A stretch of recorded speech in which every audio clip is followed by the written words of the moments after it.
today first we pay homage, we stand up and bow the Buddha, the Dharma, and the Sangha 3 times. After that, and we sit on the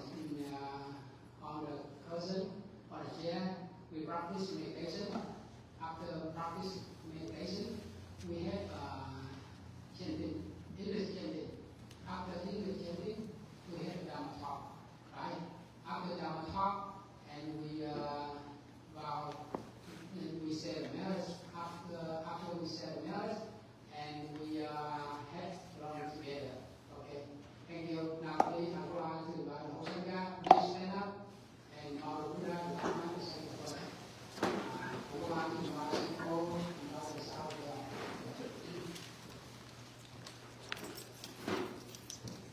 Namo tassa bhagavato arahato sama sambuddhassa. Namo tassa bhagavato arahato sama sambuddhassa. Namo tassa bhagavato arahato sama sambuddhassa.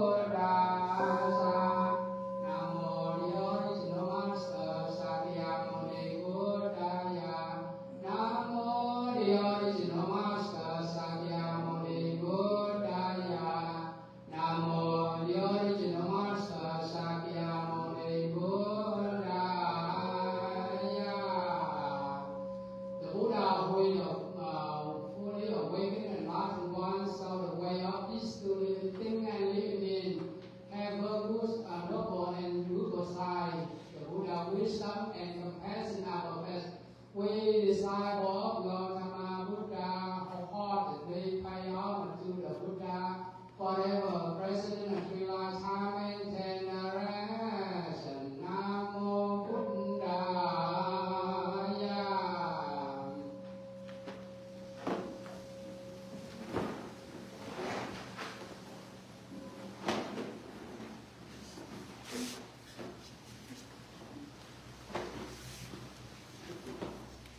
The Dhamma Nati, the right way, instruct people to escape the right illusion, lead us to return to home in order to live a life of awakening.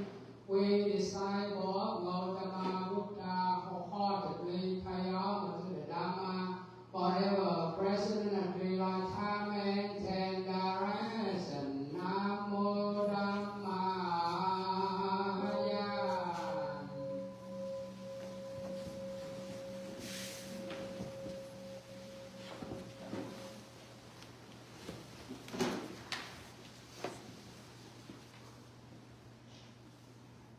The Sangha, that is a beautiful community in harmony, travel all the joyful path together, cultivate to be free from prison, in order to make life beautified.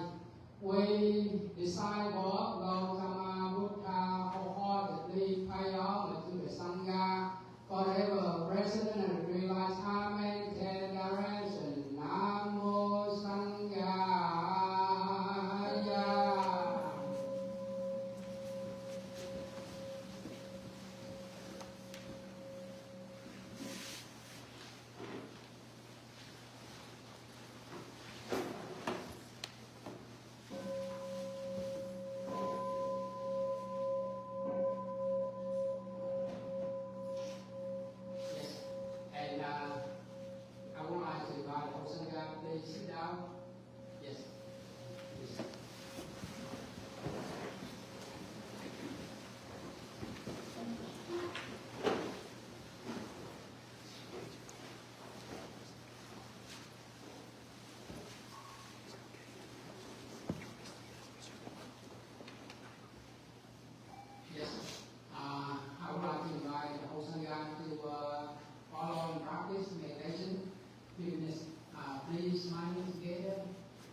including monastic people and monastic lay people.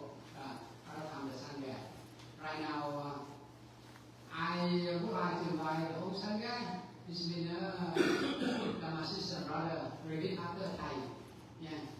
Here and now we practice together. Here and now we practice together. Now more stronger. Here and now we practice together. Our happy life we live in, we enjoy. Our happy life we live in, we enjoy. Body and mind we live in harmony. Body and mind we live in harmony. Present moment we live so happily. Present moment we live so happily. This Dhamma song, meditation song, under my right. Now I sing sentence by sentence. I would like to invite you to repeat after me, like Dhamma song, right? Now, first sentence. Here and now we practice together. Go, 1, 2, 3, go. Here and now we practice together. Here And now we practice together. 1, 2, 3, go. Here and now we practice together. Our happy life we live in be and joy. Our happy life we live in happy joy. Body and mind we live in harmony. Body and mind we live in harmony. Present moment we live so happily. Present moment we live so happily. Good job. Now, dear Mahasangha, dear sister brother, next time, brother Nam, you will play guitar. When you sing a song, he play guitar. Here go the table, go the church, we had guitar, we had song, last time more activity, right? More happier, right? More happiness, right? Right now, here we don't have guitar, we don't have piano, we have hand, and we sing, and we use the hand and clap together right now. Okay? Now go with me, go with the Sangha. Here and now we practice together. 1, 2, 3. Here and now we practice together. Our happy life we live in peace and joy. Body and mind we live in harmony. Present moment we live so happily. Present moment we live so happily. Here and now we practice together. Our happy life we live in peace and joy. Body and mind we live in harmony. Present moment we live so happily. Present moment we live so happily. Do you learn this song by heart? Someone learn by heart? I would like to invite you right now. Or volunteer to sing this song. If you volunteer, I invite. If you don't, I show you. Okay, now this song every day, daily, right, weekly, and some monthly. If you become unhappy, you sing this song, and you remember me, and you sing this song, and anger, sorrow, gone. Happiness come, joy come, right? Right? Remember, brother and sister, if you learn this song by heart, brother, phát huy lạc, mình tầm maybe chút, mình a little bit, but in near future, play guitar and piano more, right? Okay, now you see this topic, three of us present this topic because the same topic, no more, and we would like to invite you to remember five remembrances in the daily life. Very important because this is real, not real. This is real teaching, right? So repeat after me when I read first, and you follow me. Repeat after me, right?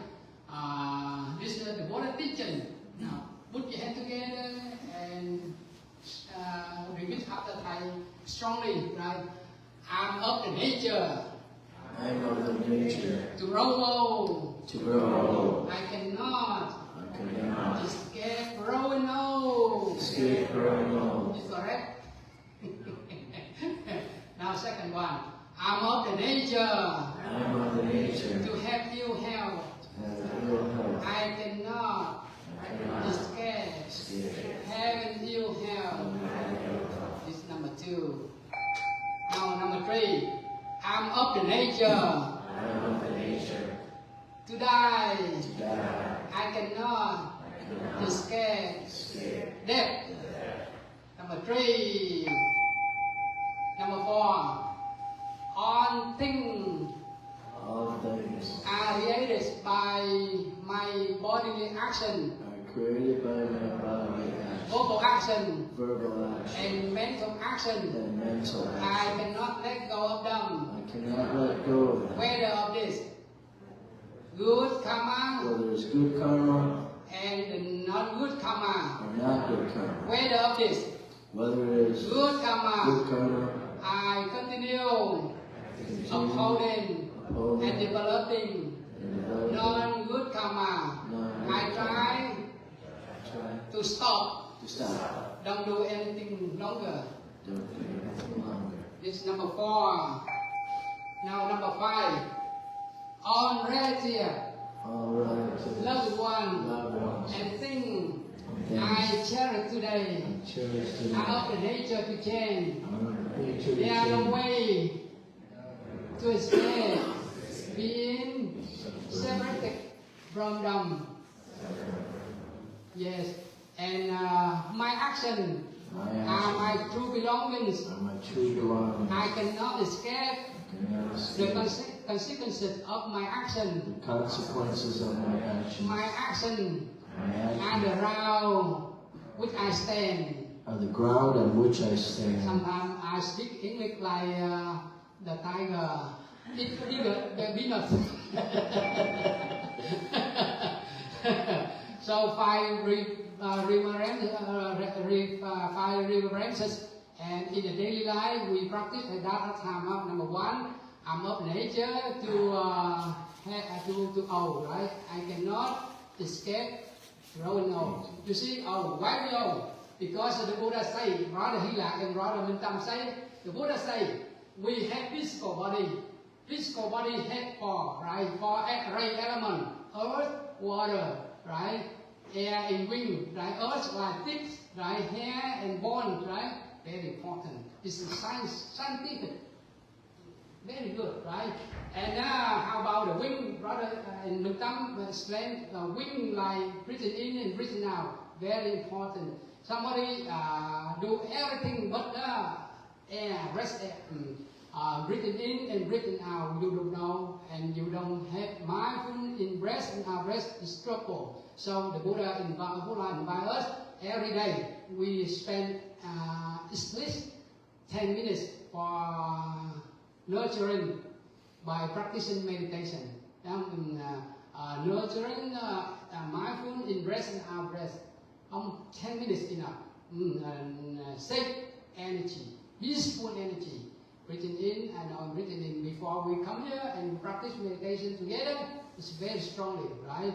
And other time, breathing in, then breathing out, we pass away. Is correct? Sometimes food you can eat, you don't eat, right? You become hungry, sleep 1 week, even 1 month, right? But how about water? Maybe 1 day, 2 days, okay. But in breath and out breath, only 5 minutes you sleep well. So the Buddha say, mindful in breath and out breath, very important. That's why, and we treasure when we still alive, right? And right now, because we have 4 ray elements, right? Earth, water, fire, and wind, right? Wind means air, right? In breath and out breath. Our time, 4 ray element, you remember. And 4 elements not enough. 5 more. right? 5 more. What are they? Number 1, physical body. 2, feeling, perception, mental formation, and consciousness. 5, right? And metta and karuna. You see, physical body and mind connect together, never separate. Somebody think only material, not enough. Mind means somebody says soul, mind, consciousness, right? And mind and body connect together, never separate. Other time we have physical body. When we have physical body, first of all, we would like to thank mother and father. Without mother, without father, we are not here, right? We would like to express deep gratitude to thank mommy, daddy for your given birth, upbringing and education to us. Is correct? So we would like to thank mommy, daddy, and we would like to thank food, fresh air, sunlight, sunshine, everything. And in Buddhism we have gratitude. Here we have thanksgiving. Very good. That's why we would like to express deep gratitude to our loved one, relative, friends, everything, everyone. And we have physical body, right? So when we have physical body, we become older and older, right? Few years ago, 10 years ago, we are young, right? After 10 years, we are not young, right? After 10 years more, we are not young. That's why the Buddha say, would like to invite all the Sangha and brother sister every day practice only this. I'm of an age to have to grow old. I cannot escape growing old. Very correct, right? So we treasure when we're still alive. We treasure when we are young. We treasure when we are healthy. And we do like two brothers say, in the morning do something wholesome, in the afternoon do something wholesome, in the evening do something wholesome. We have a joyful day and night. And when you do something, okay, and say something wholesome, think about something wholesome in the morning, in the afternoon, in the evening. Other time you have a lot of peaceful energy, right? Like when we come here and we chanting metta, karuna, sutta, love and kindness and compassion sutta, right? Other time, may I be safe, well, happy in this world. May I be free from empty, greed, anger, and delusion. May I take care of myself happily, briefly, and calmly. When we have more energy, we have joy, we have happiness. Other time, we would like to send this one energy. Today, first of all, we would like to send. First of all, we would like to send energy to Wiki Sir Person. And brother Chen, husband Chen Nguyen, when it Vietnamese Nguyen, and without you, without your family, and without us, without you, without your friend here, and we would like when we do something wholesome, say something wholesome, and think about something wholesome today, yesterday, and tomorrow. We would like to send this one to who passed away today, and first on the father. Right? Name Kaylee, passed away December 28, 2024. And second person, we would like to send this one energy to the kid's name Everest, who passed away October 10, 2024. Yes. And do something wholesome, say something wholesome, and think about something wholesome. We would like to send this full energy to loved one, to our relative, to person who passed away today, to all the Sangha today. That's why when we come here, we chanting metta and karuna, means love, kindness, and compassion. Compassion, teaching of the Buddha. Take care of ourselves and take care of other people. And after that, we would like to say, may all living things and living beings in the eastern direction, in the western direction, in the southern direction, in the northern direction, even in the direction above, in the direction below, all direction, right? Another time you have a lot of peacefulness and happiness. When you have it and you send peacefulness and happiness to different direction, very good. You do good job in this morning. You see the Buddha teaching. You see the Buddha teaching. When we practice like that, all the time we have a lot of love and kindness and compassion. Now we think nowadays, not only this country but also another country, even political leader who practice love and kindness and compassion, and then no fighting. Right, sir? Do you see here? No fighting, because political leader don't practice love and kindness and compassion. All the time fighting more and more. Right now, do you see here? What the deal? We understand that. And our time not good, right? We are students of the Buddha. Maybe here, maybe right now, maybe in the future. Right now, and our time we learn and practice the Buddha teaching like that. Our time we have a lot of peaceful energy. And when we have love, kindness, and compassion, we send different kind of direction today, like today. Thank you. All the time we would like to invite you to do good thing and think about good thing and say about good thing all the time. You are good. When we are good person, we are good people. We don't care anyone and anything, right? We live here or any different location. We are good, right? So here would like to thank Brother Chen, right? Brother Sister Vicky. Without you, with your family, we are not here, right? And your loved one who passed away a few weeks ago, at a time you have more energy to invite brother and sister, your friend come here, and you choose the right location, right way, right location, right direction, right teacher, right teaching. Good job. You see, those who pass away, but without the good teaching, maybe no way to go. But you choose the right way, right location, right teacher, right teaching, and you will learn something new, something peaceful, something wholesome, and good for you. Not only for you, but also for your friend. That's why we are here today. And then I would like to invite the whole Sangha, put your hand together and make the vow. Now, please, I vow from now. Now, second time. I vow from now. Until my whole life. To take refuge in the Dharma. The way of practicing this. Peace, joy, happiness, understanding, and love for the many, right here and right now, in the present life. Namo Dhammaya. Now the first one. I vow from now until my whole life.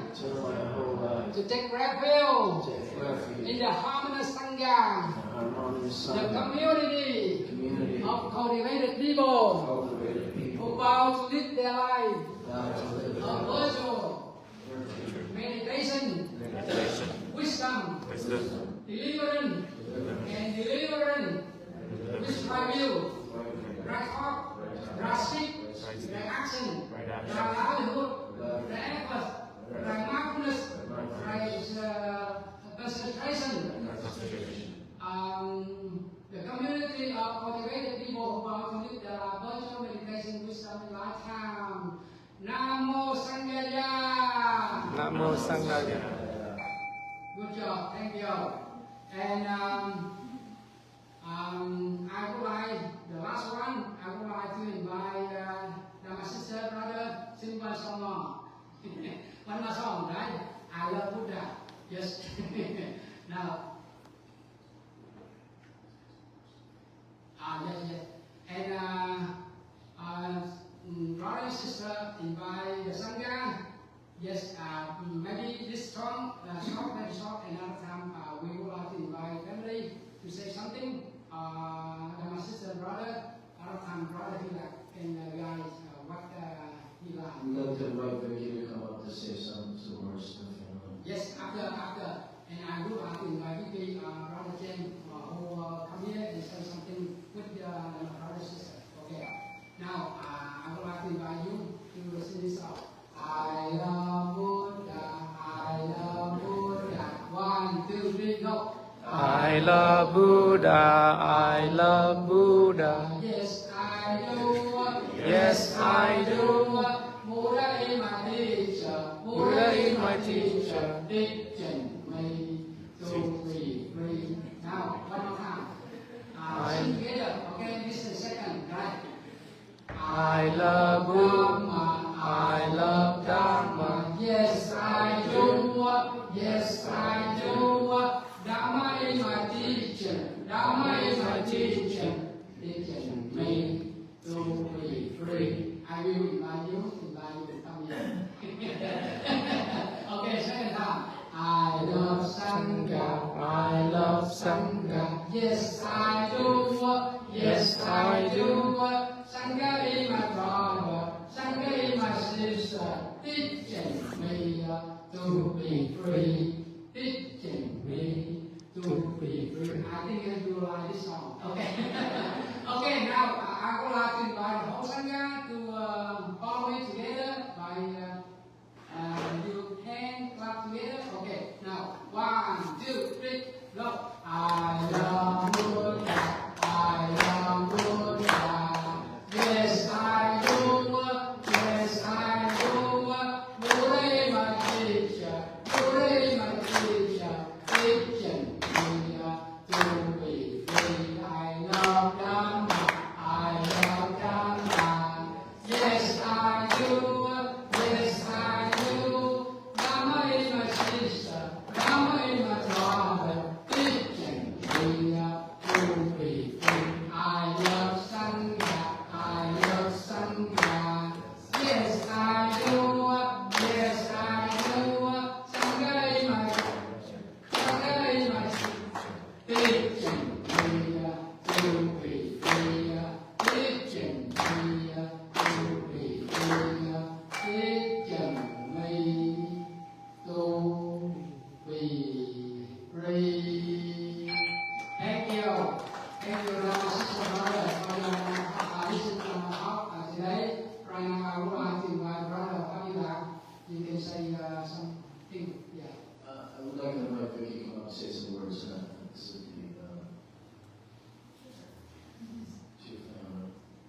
can hear. Thank you all for coming. I'll just cry. It's really nice to have you all here and our family and our son, as well as like my family father that passed away recently. We just appreciate it. You know, like I think of life a lot like surfing or skateboarding or like these individualistic sports that I do, like CrossFit, and you know, you go out and you do the activity and you're riding the wave, but really it's like when you come back to shore, it's about being with communities and people that teach you how to love each other and be kind and compassionate and benevolent.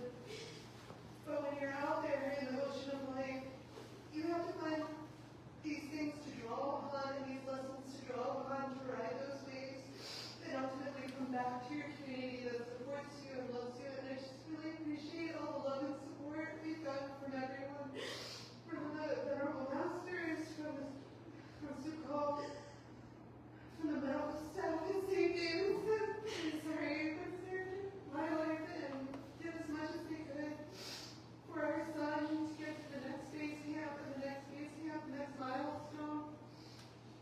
So Everest could try life on this planet and do what he could with his time.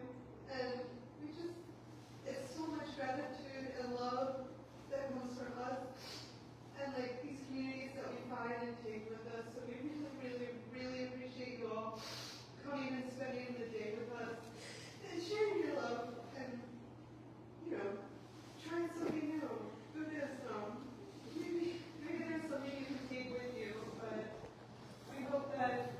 always stay together in love and kindness.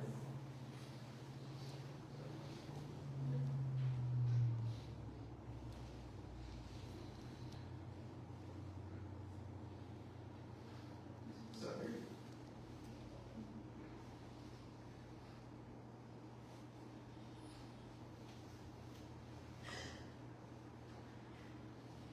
Sorry. This is what happened today. I'm sorry.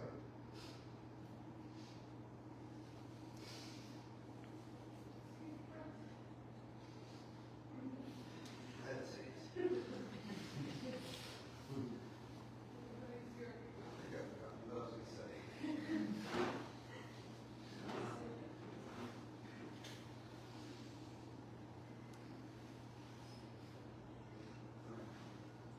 Thank you to everyone here. On Chicago, what happened is there. Sorry. What was I going to say?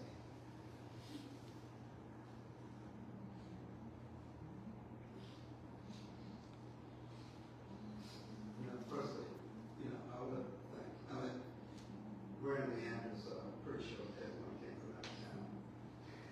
So, thank you for the effort to get here. In particular, there's a little photo array. We have Vicky's cousin, Christy. She drove all the way from New Hampshire to be here. My eldest brother, Hugh and Jeff, just moved from Northern Virginia to Dallas Airport. And Hugh, my eldest brother, actually started his journey from Australia. We have Sharon and Alex coming from San Antonio for the second time. Thank you for making the effort. Speaking of those coming from far, one of Vicky's closest friends, Erin, when she found out on that day, October 10th, she booked a flight right away, and she made it to Austin that very next day. Really, time to meet, as you all will be. She actually had a flight booked to be here, but she lives in Pasadena, and what she's going through, she made a decision last night to cancel the flight so that she can be there, here with the family, the community. She's going to have to look for a new school for her son. So, I want to acknowledge her as well.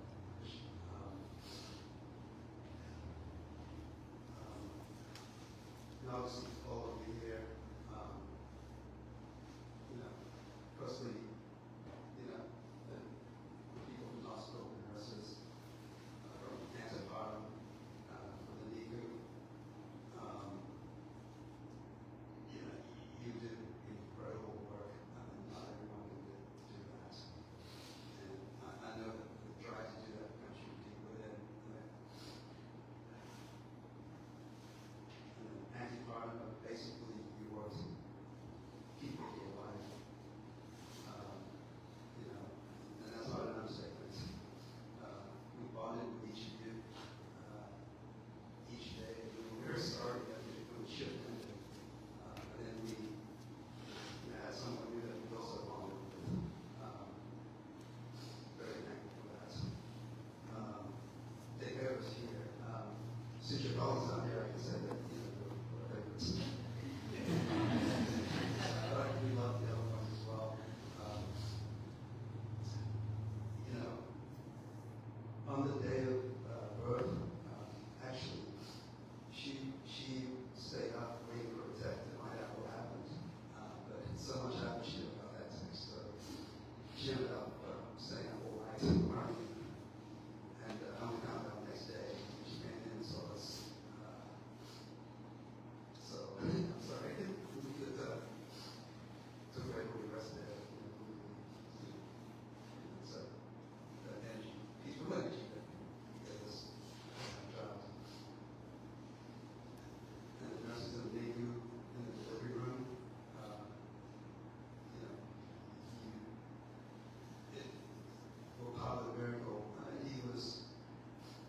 perspective, his due date is January 25th. That's 2 weeks from now. We're talking about back then. So young, so small. He was on 1%. He grew up at America. Dr. Wayne, she said she's still at 14,000 degrees, and she said, what's wrong with what's happening to us? I've got to get to his position. He was a miracle that she delivered him. We worried about brain hemorrhage, and he came out perfect. Then Dr. Hamilton, they took intubate at first. And he was so small, a lot of doctors didn't even have that size. And after a couple of attempts, it was just a miracle. There must be 20 of you, 20 or 30 of you reflected that way. They were very good.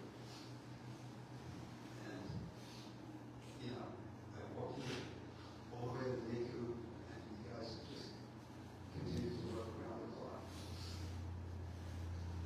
Andy here, and Jessica, who, so thankful, took care of Everest, working to all the machinery. Well, how technical it is, but also how delicate it has to be without a child. He couldn't be in a better place. So thankful for that. Thankful to be here today. It was a huge, every time we went into the meeting, we knew it was the doctors there coming to meet us. So we'll take care of them. Little things. I noticed that Everest's crib or whatever area was decorated in his name. There were pictures of mountains. I know that you guys, it meant a lot to you guys as well. Thank you for that.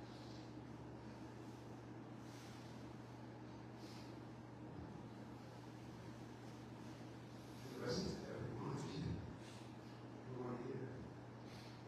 Those from afar reached out to us. We appreciate every single one. Every single thought, every single prayer.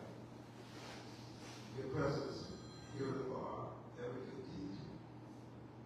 We just really appreciate it. We still have a long journey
straight. Anyway, but she was here for a reason, and she, there were bands of friends, but somehow, this is, the end of Everest, her plans got canceled, a lot of them. Nothing bad happened, broken down car, things like that. But that all of a sudden opened up a window for Nancy to make calls for us. We didn't know what to do with where to put it rest. So she said, do you want me to call some temples? And she called around and she eventually found this one.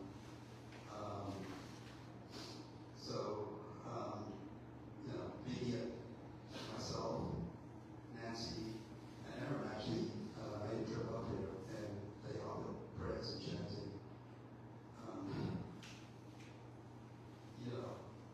Kind of path forward.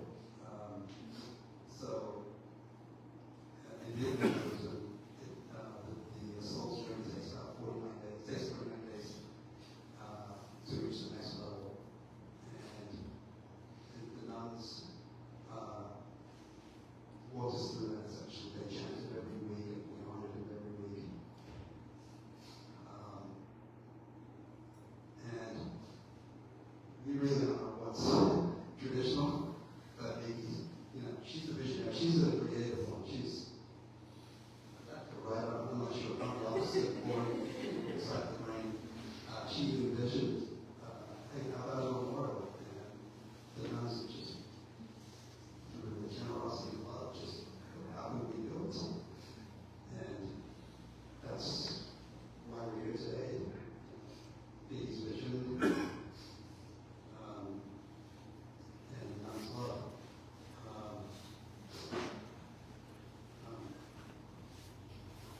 I want to circle back a bit to one of the Nancy brought on the day of where Biggie was to be delivered. That she asked us what was the name, what's the name of it, and we hadn't thought about it. But some people we have another poem to do about. But probably more so we just see it as a child thinking that there was knowing that there was a good chance to say goodbye immediately. But I think it was Susie. She said, hey, you gotta give it a name. You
The other thing is, I generally live my life by kind of setting reasonable expectations. I still do. I don't want to get overconfident about something. It's just disappointment. It's not. The higher approach, the more operating, and so. But if it works out, then it's sweeter. And this like taught us through the experience stuff at the hospital and finding Buddhism and everything is like reawakening hope and optimism within ourselves and making our relationships stronger with each other and like being more positive and hopeful and kind and compassionate and understanding. Yeah, hopeful. That's the thing. In that moment, I allowed myself to be hopeful and happy. We had this moment. I did not want to hold back. My wife, who was actually, in retrospect, had this temporary honeymoon period where she actually felt that from her symptoms, Everest coming out. The care he was receiving and the goodness that he received from his mom also had a stable and fighting day. Jessica said that he was kicking and he actually grabbed the finger right there. He was fighting. And I think, we postponed there were helping keep taking alive, and I was doing my best to what you need in that situation. I was really happy. I allowed myself to be happy. I don't regret that.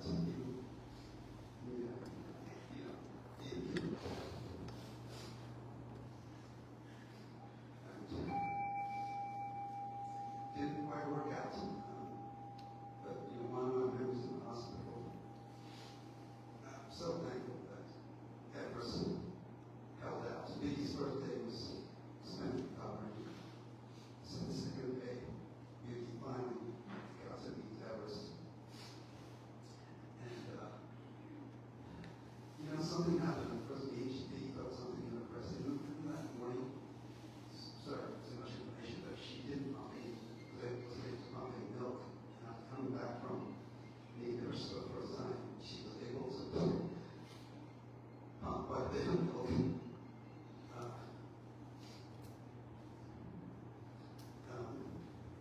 Anyway, what happened was that we were called for one final time. And thankfully, she had a chance to hold her baby for the first time. And what she did was the last time. She doesn't remember this, but she had to go over. But the first thing she said was, I love you so much, Everest. It's so heartbreaking, but I also forget it was something beautiful. And that's the love of a mother for a child. That's how I choose to remember that. And since then, she hasn't stopped loving Everest. Every day she does something, whether it be preparing the house for, yes, decorating the house, preparing this, gathering today, she hasn't stopped. And all this, she's had to face grief and loss every day. When you do that, when you prepare that way, you can run it by every day. And what goes on beyond the other lives really heartbreaking. But she accepted that and worked really hard for her child.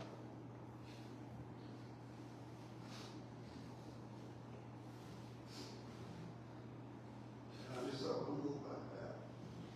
All I want to do is be beside her and hold her this. Live life to hopefully Everest become her good.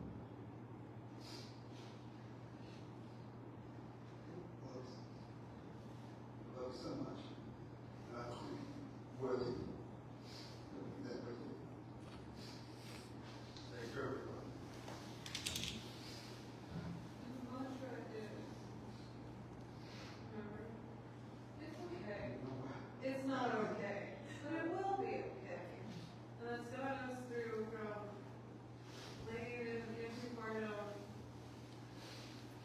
the door of the hospital to the temple to this day. So, just know, it's going to be okay. Thank you all so much. Will you get without you?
Through voice in my day, she come every week to pray and to wish for our child to go to Buddha. She do suppose that her child still living. I guess our child had a wonderful life, everything. But unfortunately, that the child had changed. Because of the death of your child, for you to be here, to see what their life is lucky. You're lucky to have the most of life. 30-year-old, 40-year-old, 18-year-old, 2-year-old, right? So I would like to remind them, because of the good kindness of Jackie and Jen, I see all the friends come here to share memory.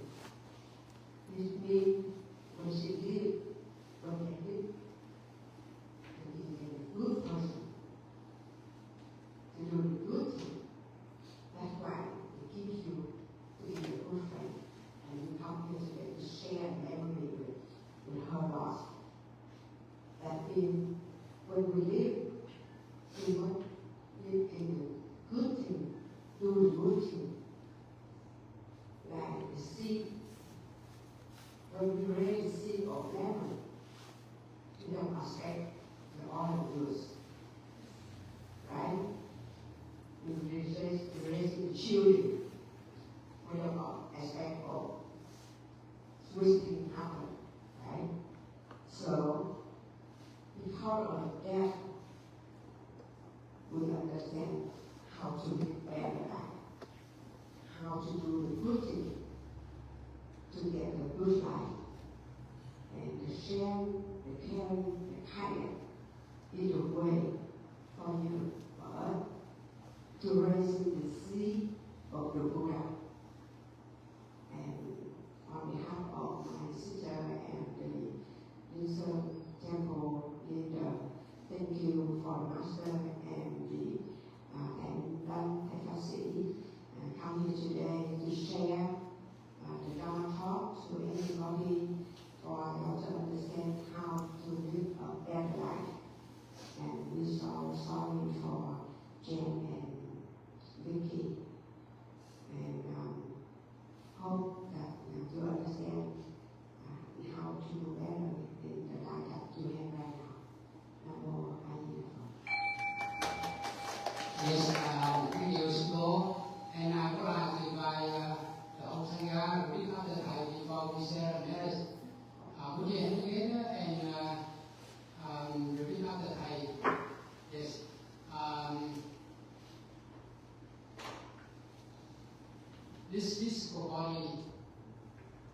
This physical body, not me,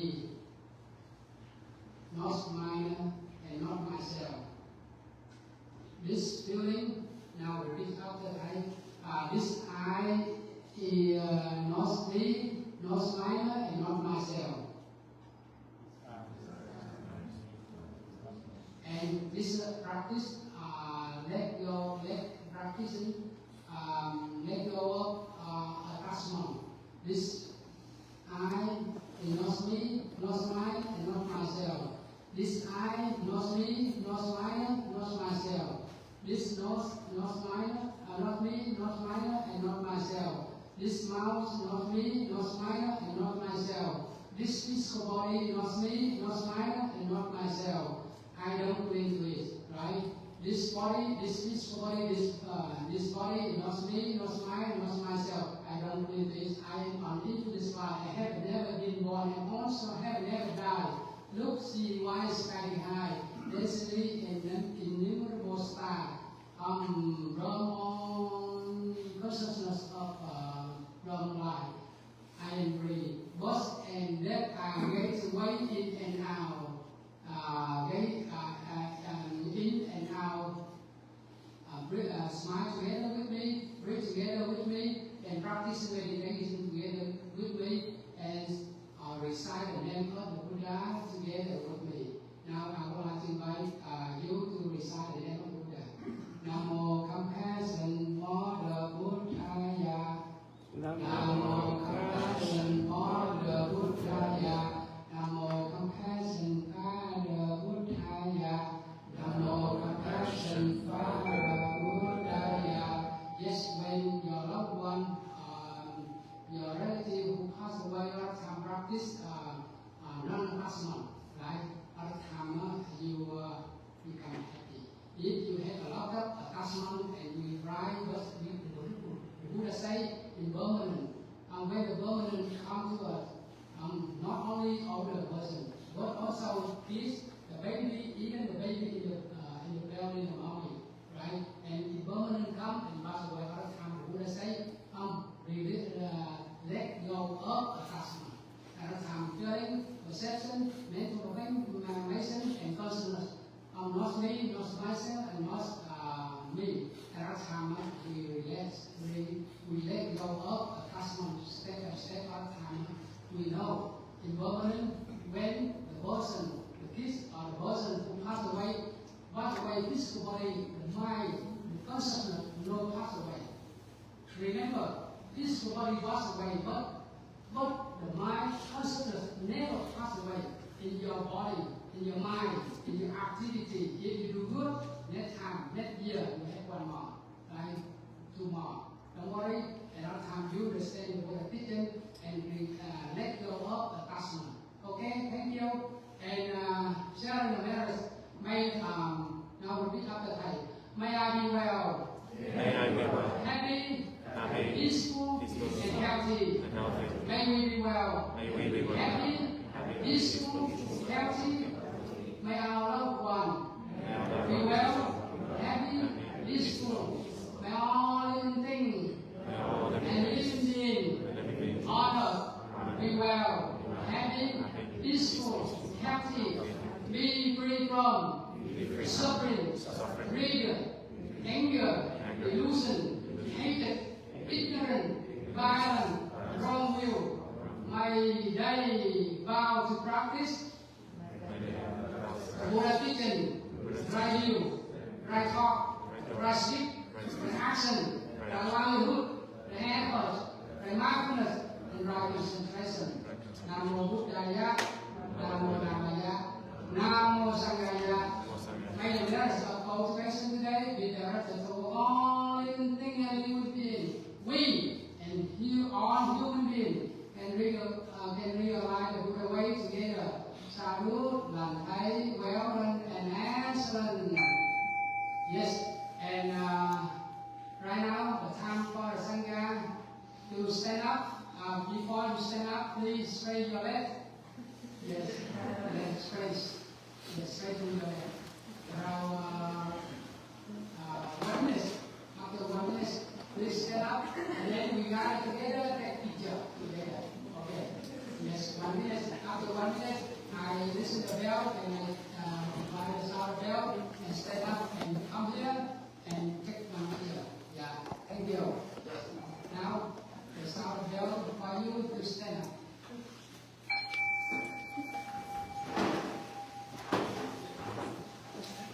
Xin quý sư cô ngồi somebody sit here, somebody stand here. Please come here and take picture together. Somebody sit here, somebody behind us. Yes, please sit down. Yes, it's easy. Rồi đại chúng chụp hình cây tập trung hết rồi chụp hình. Would like we want to thank the person who come from Australia. Very good. You have a lot of love, and that's why you come here with your family, your loved one. Yeah. Now please come here and take picture together. Now please come here. Wait for Jeff. Yeah. Yes, you sit. Yes. No. This is one. Come, brother. Yes, you can sit down here. Sit down, brother. Come here. And somebody behind us. Now please come here. Take picture together. Sit down. Look up. You can sit here. Mời hai sư cô lên đây luôn. Yeah. Please come here. Chụp bộ hình. Yes. Please close together. Yes. Okay. Thấy được hết chưa? Dạ thấy rồi. Yeah. Please put your hands together, smile together. Yes. And take picture. Mời hai sư cô quan bên đây. Mời hai sư cô. Yeah. And you can count 1, 2, 3. I think, yeah. You a little bit on this side, yeah. Yeah, so we can see you. There you go. 1, 2, 3. 1, 2, 3. One more. 1, 2, 3. Good. Yes, thank you. Now the time all to have lunch together. Thank you, please. Come ahead. Now, Shiko invite Sangha to go to visit the priest who passed away 2 days ago. Yes, please come. Please follow us. Anh nhìn lại cái bài này để con sẽ nhìn lại. Yeah, please come here. Someone who visit the baby. Kids sound well, one sound and we follow mindful in present and present.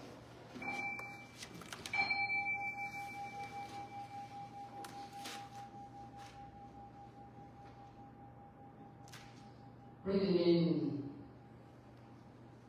I know I'm breathing in. Breathe out. I know I'm breathing out. In and out.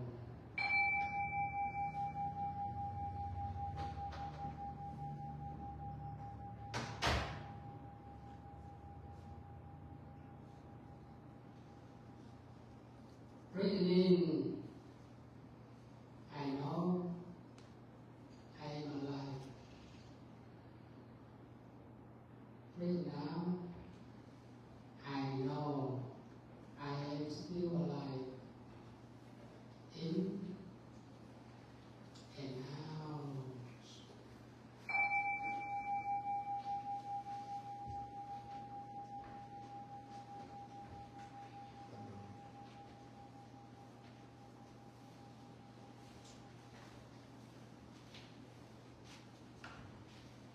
Calming the whole body. I'm breathing in. Calming the whole body. I'm breathing out. In and out.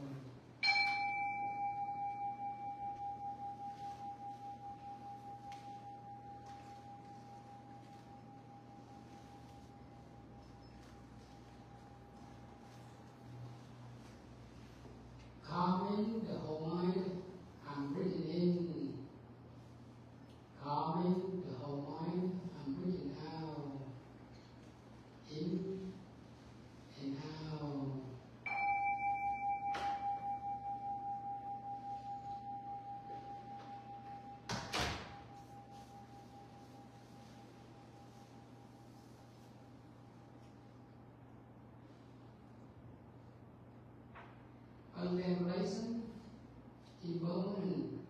I'm breathing in contemplation, impermanent. I'm breathing out in and out.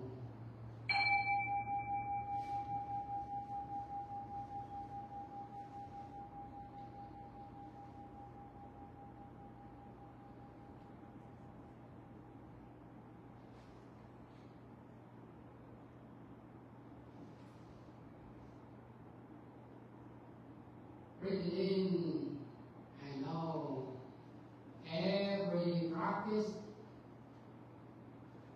is calm. Breathing out, I know every breath is healthy and happy. In and out.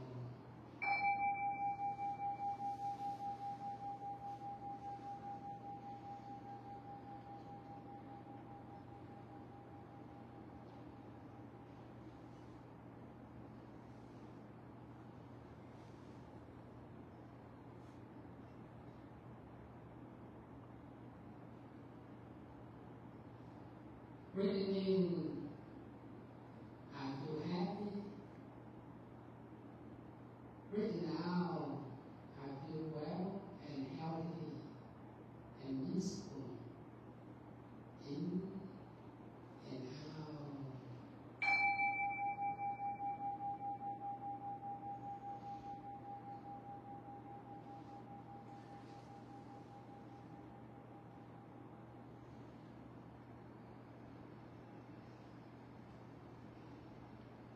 Breathing in, I know I'm practicing meditation and practice chanting and practice listening to Dhamma talk today for myself.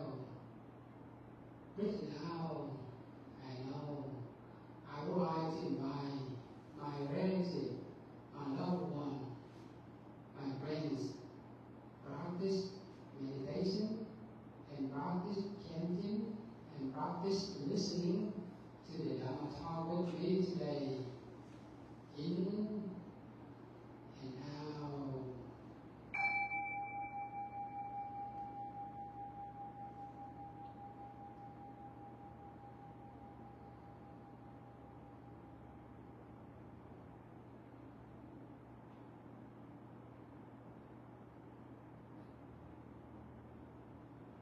Breathing in, I know I'm here for you.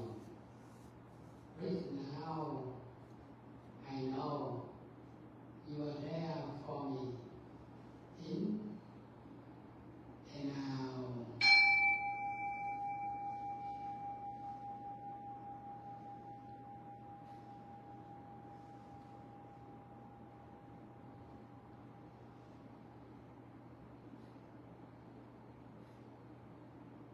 Breathing in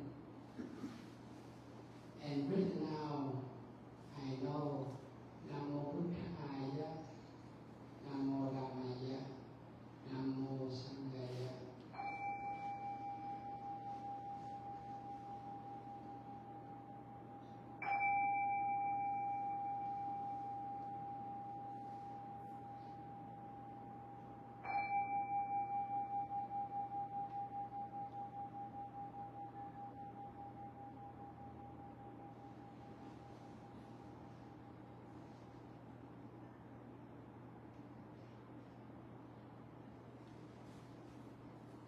Please open your eyes and smile together and put your hands together and bow together.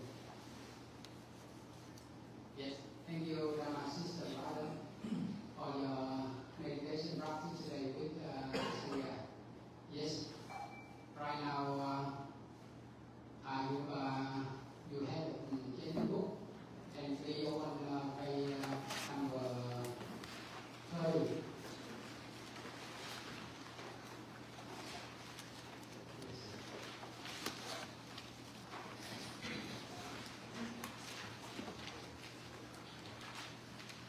Yes, number 33. Yes, ok. Ai có ai trình bày là mặt đó là không như lại, là mặt đó là lưu tâm. How Sangha to give genuine good to Sangha today. Yes, slowly and strongly. Yes, please. May I be safe, well, happy, and peaceful. May I be free from enmity, disease, grief, and suffering. May I take care of myself happily, freely, and calmly. May all beings in the eastern direction, western direction, southern direction, and the northern direction be safe, well, happy, and peaceful. May they be free from enmity, disease, grief, and suffering. May they take care of themselves happily, freely, and calmly. May all beings in the southeast direction, southwest direction, northeast direction, and the northwest direction be safe, well, happy, and peaceful. May they be free from enmity, disease, grief, and suffering. May they take care of themselves happily, freely, and calmly. May all beings in the direction above and the direction below, in the left side and the right side, in front of me, behind me, and around me, be safe, well, happy, and peaceful. May they be free from enmity, disease, grief, and suffering. May they take care of themselves happily, freely, and calmly.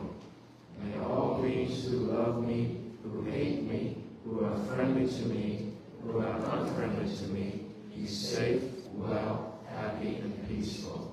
May they be free from enmity, disease, grief, and suffering. May they take care of themselves happily, freely, and calmly. May I be free from enmity to anyone with physical suffering or mental suffering. Keep the body and mind always peaceful.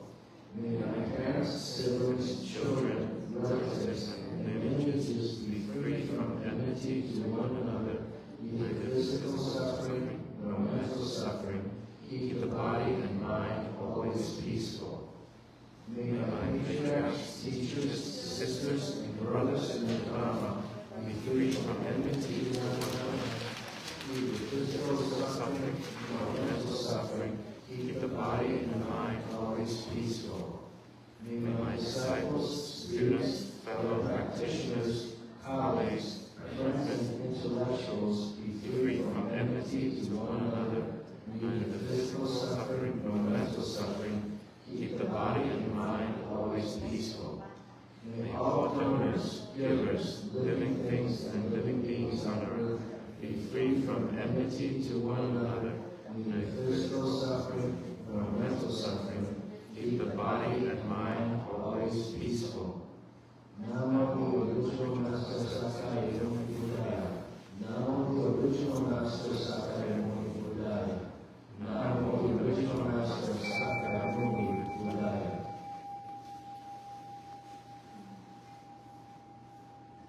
Thus, I have heard on one occasion the world honored one was living in the vicinity of Savatthi at the Kapalika Monastery in Jayapura.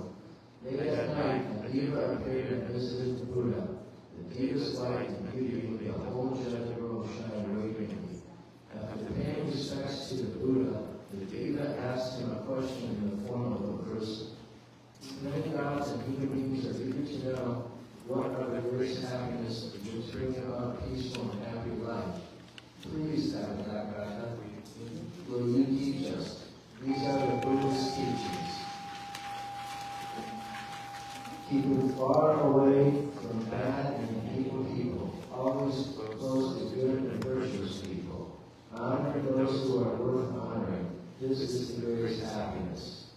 Knowing to choose the good environment, to do good things, walking on the path of true goodness. This is the greatest happiness.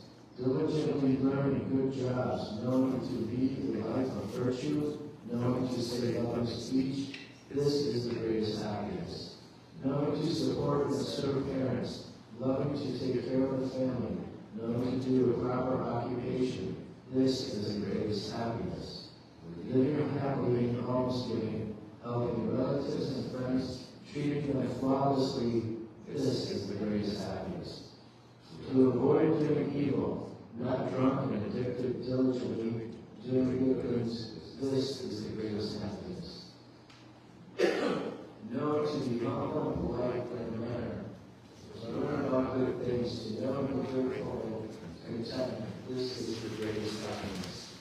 Knowing good improvement and perseverance, contact with talented and virtuous people, diligently studying together, this is the greatest happiness.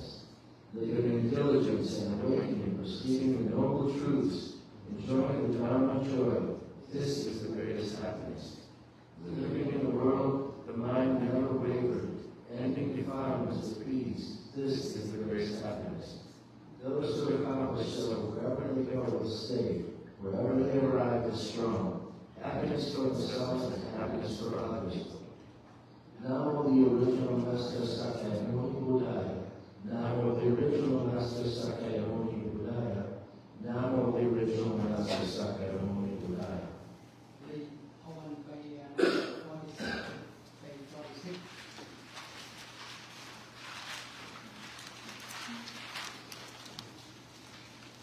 May the day be well and the night be well. The day and night whose times are auspicious. All the periods are peaceful. May the Buddha and Bodhisattva bless and protect us. The countenance of the world honor one, like the full moon or like the orb of the sun shines with the light of clarity. A halo of wisdom spreads in every direction, enveloping all with love and compassion, joy, and equanimity. Now the original Master Sakyamuni Buddhaya. Now the original Master Sakyamuni Buddhaya. Now the original Master Sakyamuni Buddhaya. Okay. In the morning, this is practice something daily. This is for daily practicing 3 times a day. In the morning, say something wholesome. In the afternoon, say something wholesome. In the evening, say something wholesome. We have a joyful day and night. In the morning, think about something wholesome. In the afternoon, think about something wholesome. In the evening, think about something wholesome. We have a joyful day and night. In the morning, do something wholesome. In the afternoon, do something wholesome. In the evening, do something wholesome. We have a joyful day and night. We have a joyful year and life. Namo Compassion Buddhaya. Namo Compassion Buddhaya. Namo Compassion Buddhaya.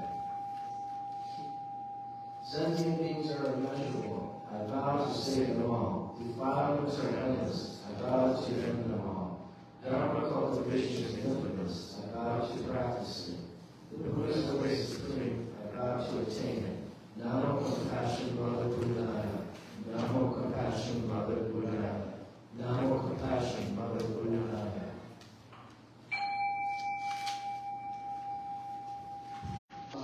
Yes. Now we can think about good health. Yes. Yes. Good health. Quê sai bỏ câu ca ma bùa đào quay ở quê ở cao ở xeo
Thank you. This is understand for you. It's good. Okay, now the time for us to say the Dharma. First of all, I would like to because today a lot of English speaker, right? That's why I have to brother. Right hand had one and left hand had one. This is equal. And something nice, brother Mendam. His name in Vietnamese name Mendam. Yes, means means lucid and bright or rest. Yet Tam in the heart or mind. Yet the price mind. Yes, and then Mendam. And the left side is brother Papila, who become a monastic person. And name Papila means in Bali, he means mudita là các Hy Lạp như mudita. But in Vietnamese, Hy Lạp in English, peaceful joy. Yes, but peaceful joy normally somebody have a secular peaceful joy. But here, Dhamma peaceful joy. The meaning of the name is Papila. Now you see here, in person, in vision, you see brothers Papila and brother Mendam. Right now, I would like to invite brother Mendam first, and you can introduce yourself a little bit how you become a student of the Buddha. I would like to invite you, and other time you can say the Dhamma, the meaning, relate you impermanent person, the father passed away and the teacher passed away, and other time I would like to invite you right now. Thank you. On behalf of the Sangha medium. Thank you, Master Pat. Came up to the community for letting us come out to give our discussion today. And thank you for the service members that were at today to give reference to those that I was enlisted to give a talk on the Dharma because I'm an English speaker, not because I'm also not chanting the assembly. I noticed. I apologize. I'm doing my best. Today's Dharma talk is going to be on the Five Remembrances. Five Remembrances can be found in the Upholding Sutta, which is a talk that the Buddha gave 2,500 years ago to his disciples. In that talk, he talked about the Five Remembrances, which are the 5 truths that cannot be denied. And that is these 5 things are impermanent. The first one is, I am of the nature to grow old, I cannot escape old age. Before I go into this talk, yes, I'm supposed to introduce myself. I'm a former Marine, I'm a combat veteran. I did 2 tours in Iraq as an artilleryman, and then when I got out, I went to Afghanistan as a private security contractor. I spent 15 years private security work, trying to chase a career in private security. However, I was diagnosed with post-traumatic stress disorder, and I'm fully retired because of it. When I got out of the Marine Corps, I went through 45 jobs in 8 years. I was very good at being a Marine. I was terrible at being a civilian. The only job I could keep after the Marine Corps was being a bouncer, being an amateur fighter. I was failing very much so in life, and I started reaching out to find ways that I could try to heal myself. And I always resorted to meditation, diet, and exercise. But recently I was injured from a shot, not the vaccine, but I went to go get an allergy shot, and for 6 months I couldn't drive, I couldn't walk, and I was very dizzy. I asked my wife to take me to a Buddhist temple where I was invited to meditate, and only through meditation was I able to find any type of feeling because I couldn't go out to exercise, I couldn't breathe. I then started going to many temples because I wanted to learn Dharma. I wanted to learn how to live my life accordingly. I only knew how to be a Marine, I only knew how to go to combat, how to go to war. I only knew death, I only knew impermanence, I only knew how to make things impermanent. And so I found Kali here at the Hatlam Temple in Del Valley, and he invited me to join the Sangha, which is the community of monks, nuns, and lay people to learn the Dharma as taught by the Buddha. And so that's why I'm here today. Of the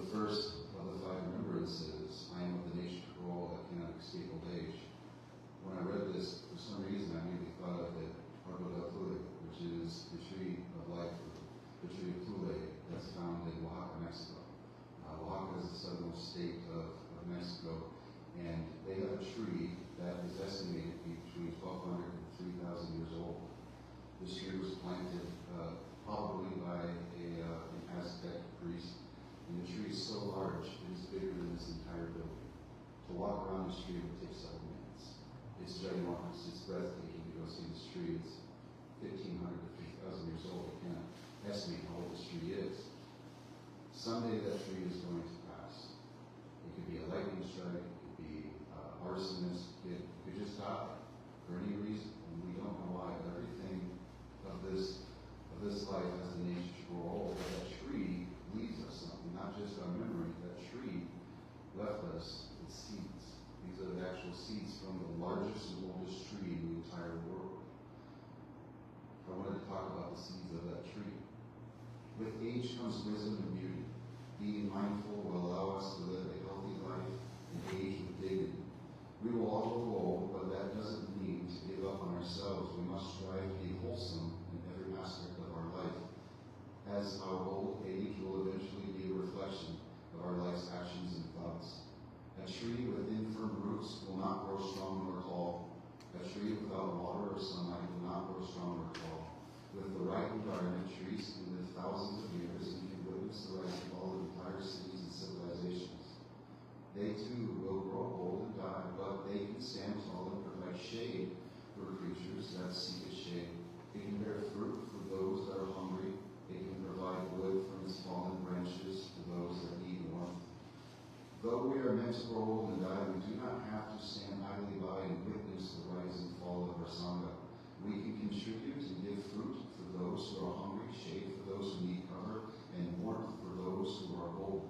Like the trees, we are the nature to grow old.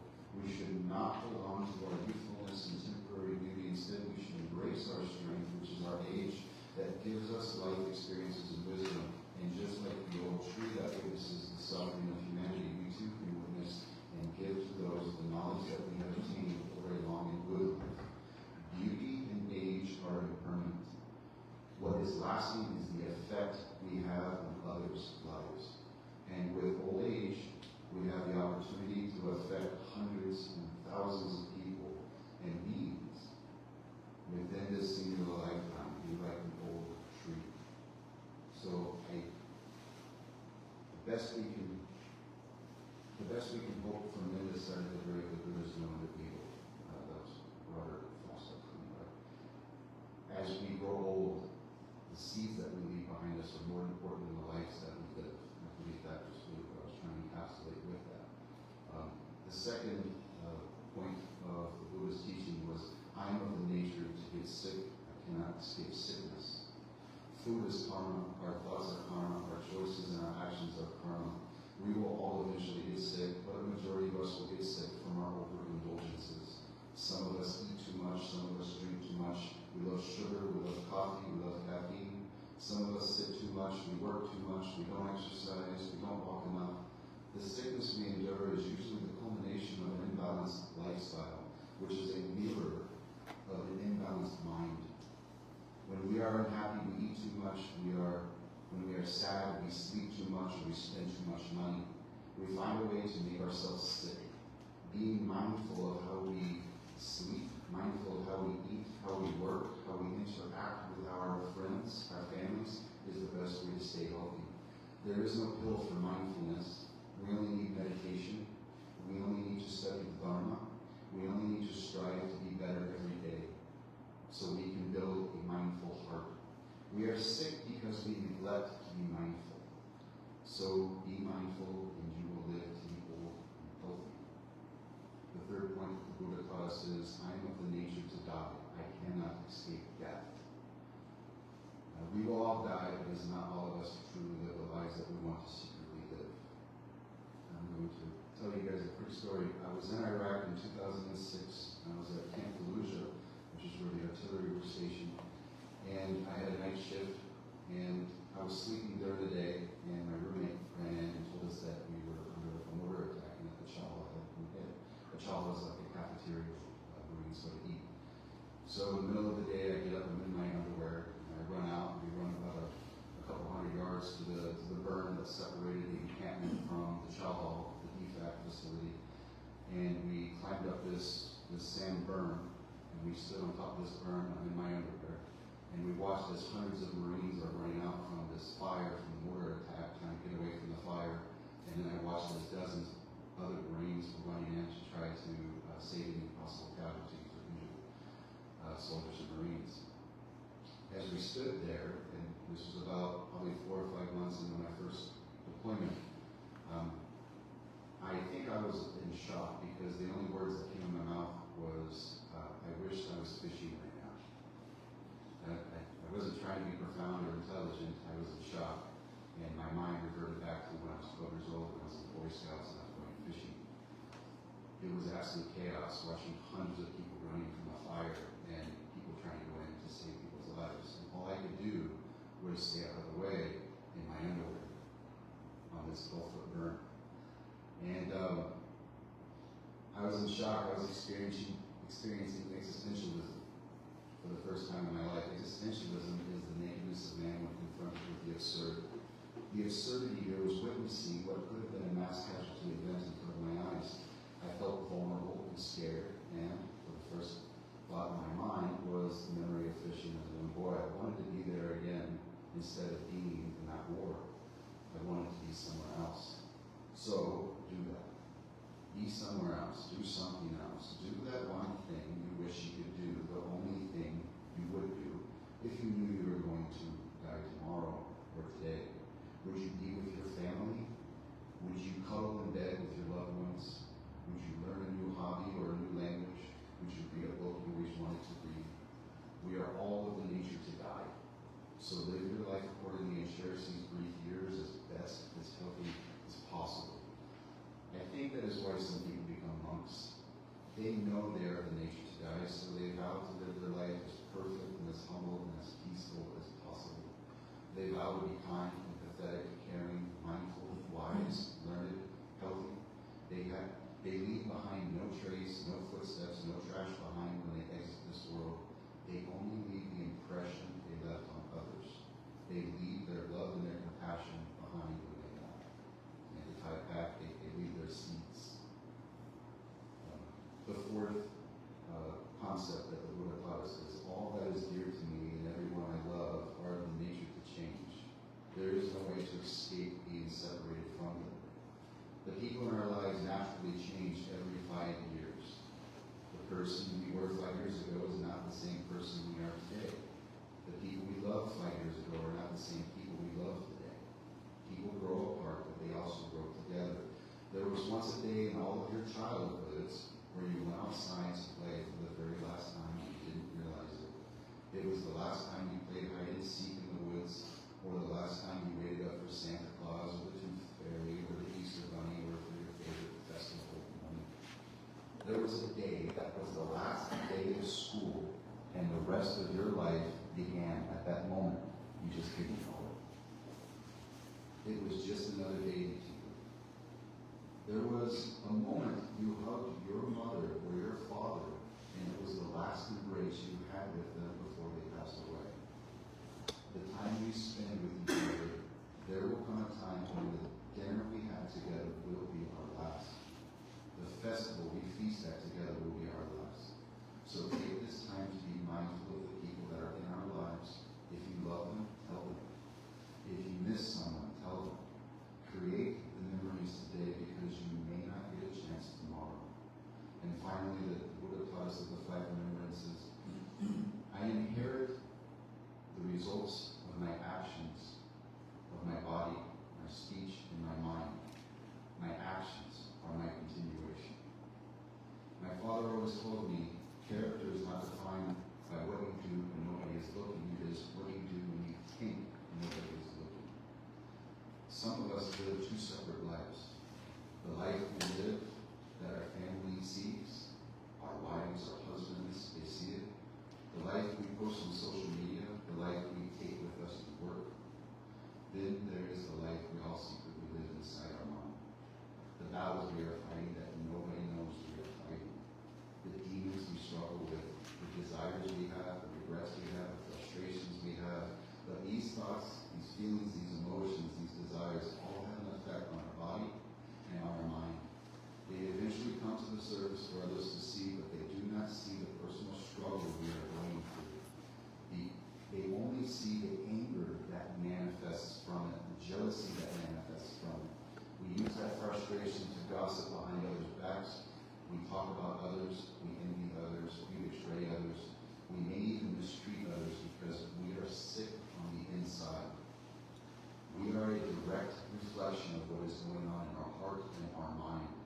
This double life has a corruption that we must recognize. We must learn to tame our body. We must be mindful of what we eat. We must exercise and be healthy. We must learn to tame our speech. We must be mindful of what we say to others. What we say about others. Our words should be compassionate and wise, not hateful and filled with discontent. We must learn to tame our mind. We must be mindful of our thoughts. If you think of something negative for longer than 17 seconds, it will build into a repetitive thought that can grow into a fear or an anxiety or a worry, anger or guilt or regret. Instead, when you have a negative thought, immediately change that thought to one that is wholesome, to a thought that is kind, empathetic, compassionate, and loving. Learn to control your thoughts, and you will change the way people perceive you as your body, your speech, and your mind are a reflection on your inner soul. I want to thank you very much for allowing me to come to this one topic.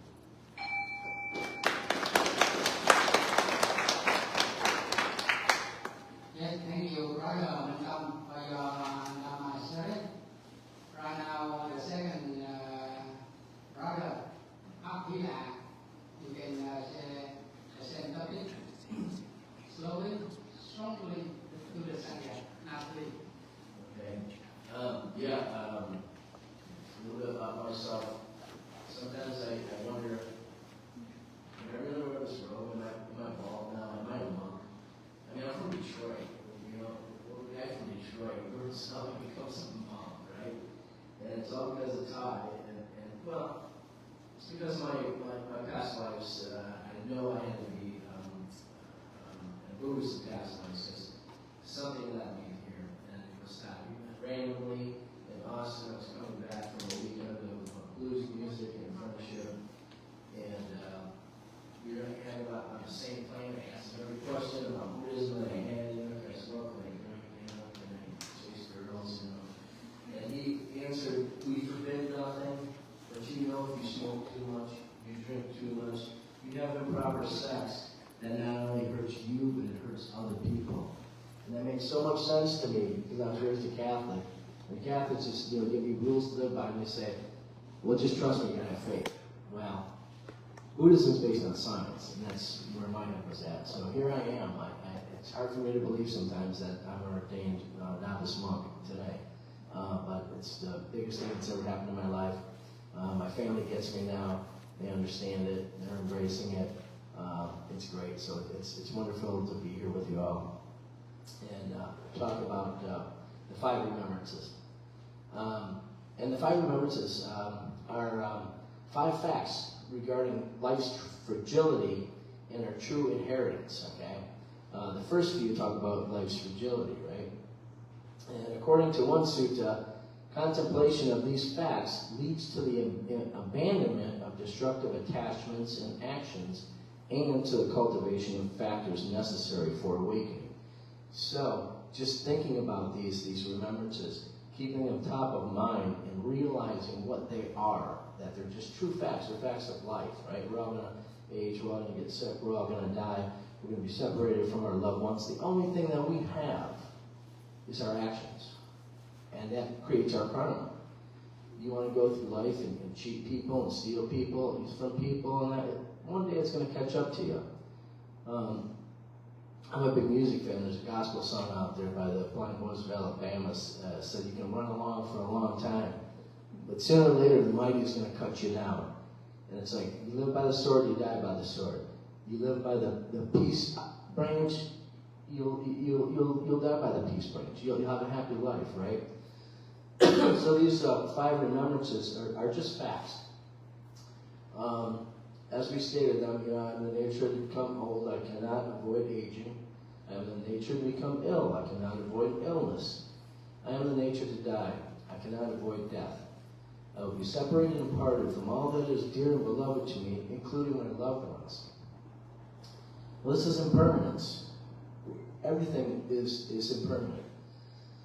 You know, the physicists think about the Big Bang Theory, right? If you believe in the Big Bang Theory, every molecule, everything that makes up this table, our brains, our teeth, our houses, every molecule is connected. But it's impermanent. It's going to go away. Religion says ashes to ashes, dust to dust when they bury somebody, right, in a funeral. Physicists say ashes to ashes, stardust to stardust. Because if you think about it, we all are stardust. Not to be confused with Ziggy Stardust and the spiders from Mars, but we're stardust, made from that Big Bang theory, right? And talking about David Bowie, he's got a lot of references to Buddhist concepts. He talks about impermanence in one of the songs, Changes, where he says, "We watch the ripples change their size, but never leave the stream of warm impermanence." He's talking about impermanence right there, right? It's fascinating. So you'll see references to Buddhist concepts throughout all of our lives, and if you pay attention, you can learn from these other messages as well too, like from music, about Buddhist concepts. So yeah, everything is impermanent. We're impermanent. The four elements: earth, wind, fire, and water. That's us. The earth, represented by our body, our bones, our teeth, the hard things, the concrete things of our body. Wind is what we breathe. We breathe air, right? That's wind. Breathe it in, breathe out, like Ty was telling us to do during meditation. Fire. We all run at 98.7 degrees, right? You want to keep that pretty steady. Don't want to have fevers. And water. Water. The human body is 60% water. I need something for my throat. But anyway, so that we're made up of these four elements, which are impermanent. And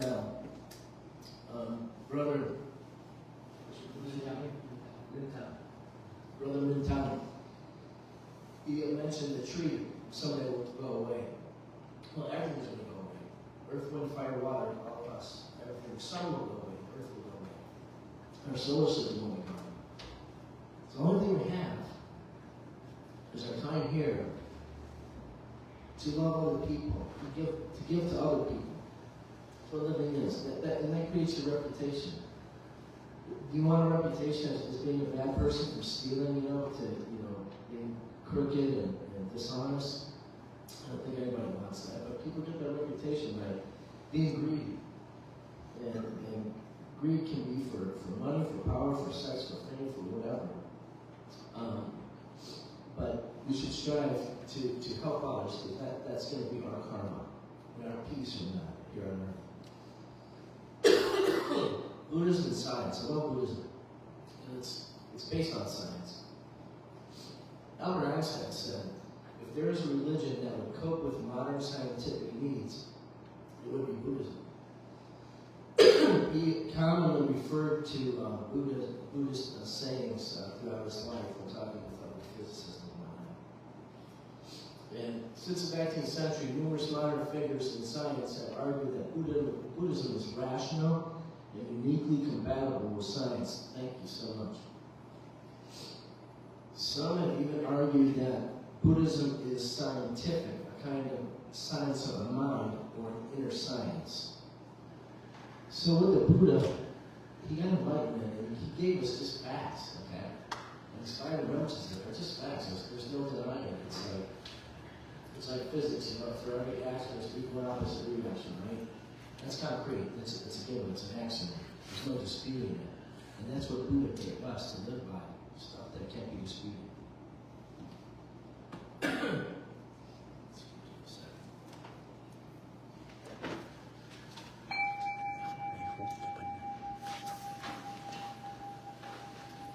Albert Einstein said, a human being is part of a whole we call the universe.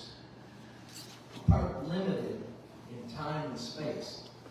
He experiences himself, his thoughts, and his feelings as something separated from the rest. So we all think we're just separated from the rest, right? A kind of optical delusion of consciousness. This delusion is kind of a prison for us, restricting us to our personal desires, and to affection for only a few persons nearest to us, like our family and friends. Our task, says Einstein, must be to free ourselves from this prison by widening our circle of compassion to embrace all living creatures and the whole nature in its beauty. So Einstein was talking about being connected, okay, having interdependent co-arising, and they call it in Buddhism. That's the Buddhist concept. Interdependent. I am because you are. We are because trees are, because plants are, because water is. We're all connected. And there's an energy that we have that should be shared for goodness and kindness, which will only enrich ourselves.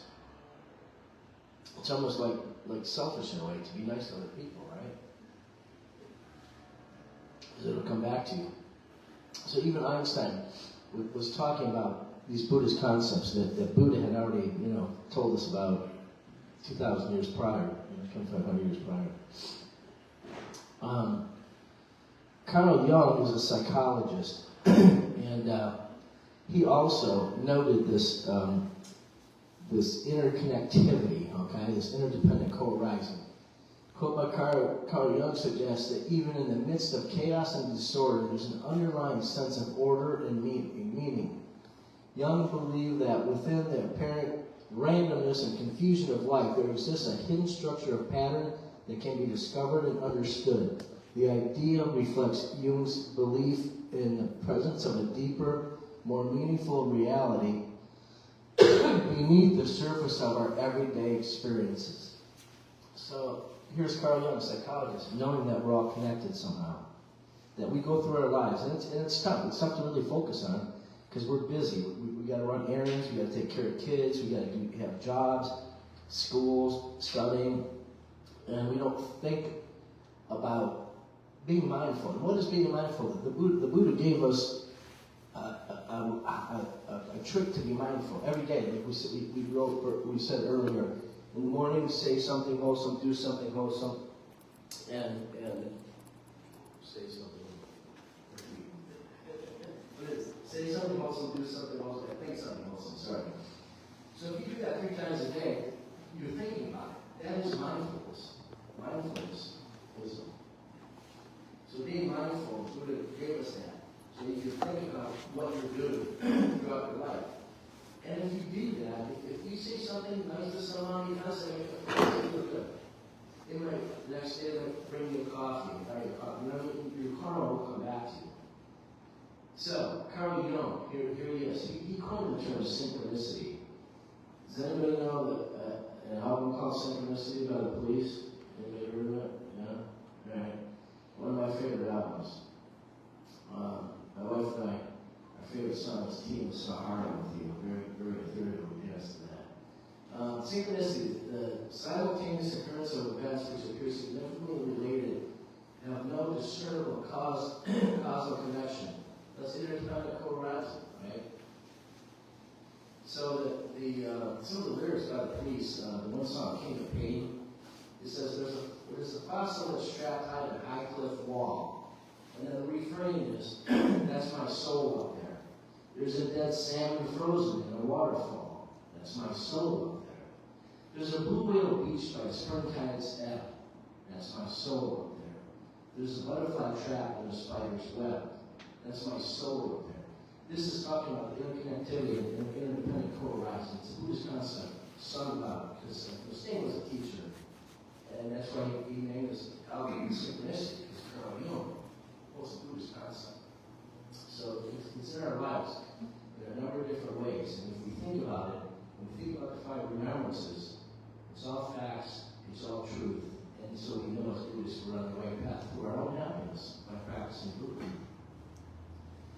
And then he goes on to say, stood here before inside the pouring rain, with the world turning circles running around my brain. I guess I'm always hoping that you end this rain, but it's my destiny to be the king of pain. Well, that's karma. Talking about karma, okay? Because their actions, what you put out there usually comes back to you. And that's karma. That's another concept that Sting, police were singing about.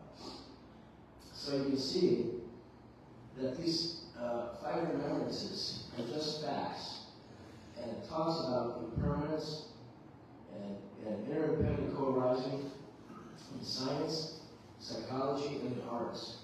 And it's here with us every day of our lives. And if we pay attention to it and do like the Buddha said, think about it, keep that in mind, will free us from everything that's unimportant. We're impermanent, but let's get on with treating each other nicely, treating other people nicely, helping other people, right? You do that, your karma comes back. You know, everything in this life is cyclical, right? And even the samsara in life is cyclical. We have the 4 seasons, right? Year after year. The Earth's path around the sun. The evaporation of oceans into rain that rains on the mountains goes back down the ocean that continues through our whole lives. Hours on the clock. Clocks keep spinning around. The Vietnamese, most of them have heard these 4 words growing up. Sin, Lao, Ben, Du.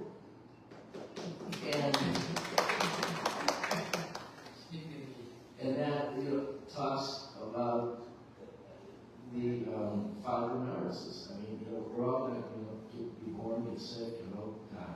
That's life. It's all cyclical. And then you have the turning of the Eightfold Path. And the Eightfold Path, right view, right speech, right action, right method, effort, concentration, mindfulness, is a turning cyclical thing as well. So Buddhism is pretty cyclical, right? And our whole lives are based on cycles.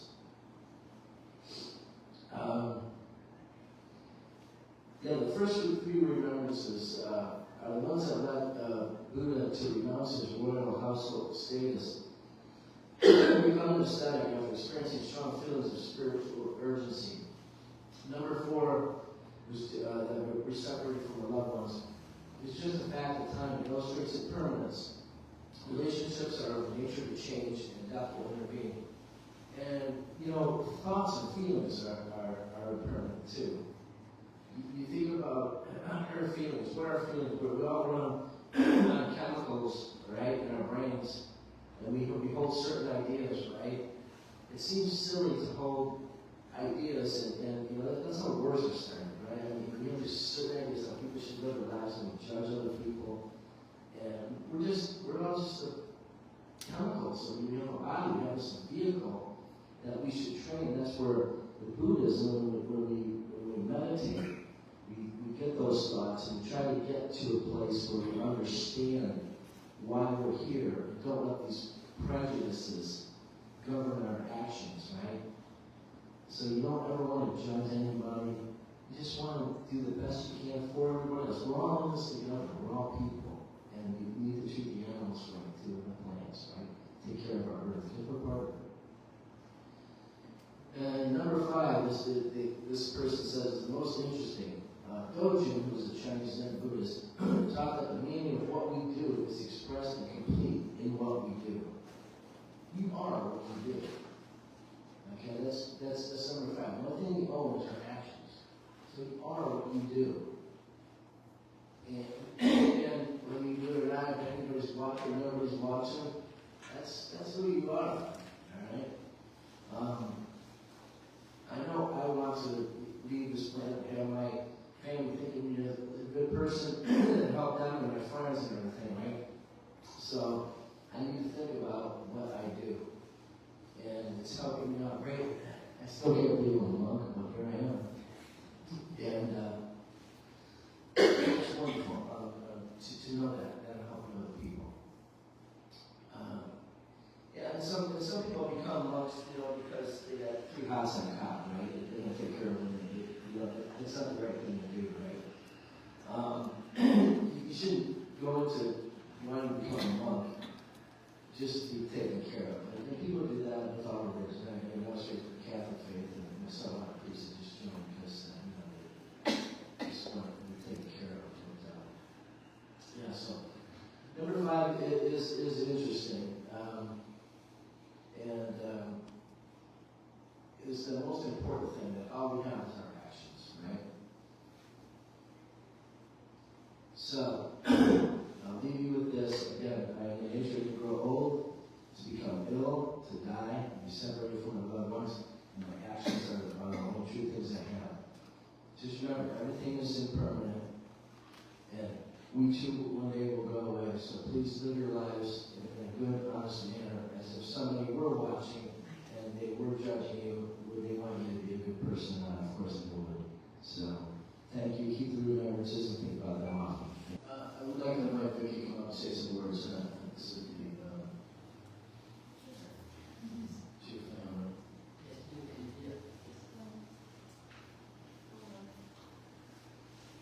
Thank you all for coming.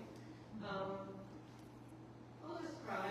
It's really nice to have you all here and our family and our son, as well as like my family father that passed away recently.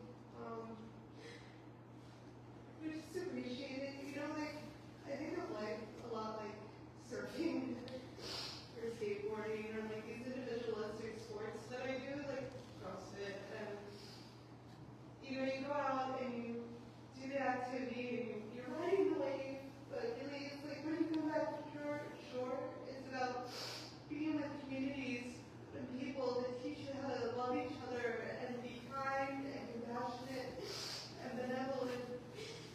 But when you're out there in the ocean of life, you have to find these things to draw upon and these lessons to draw upon to ride those waves and ultimately come back to your community that supports you and loves you. And I just really appreciate all the love and support we've gotten from everyone, from the venerable masters, from Sukho, from the medical staff at St. David's that considered my life and did as much as they could for our son to get to the next base camp and the next base camp, the next milestone.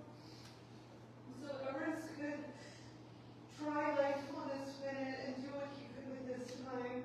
And it's so much gratitude and love that comes from us and like these communities that we find and take with us. So we really, really, really appreciate you all coming and spending the day with us and sharing your love and, you know, trying something new. Buddhism.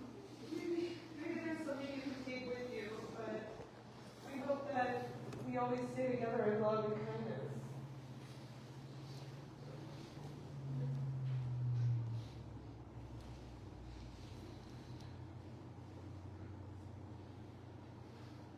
Sorry.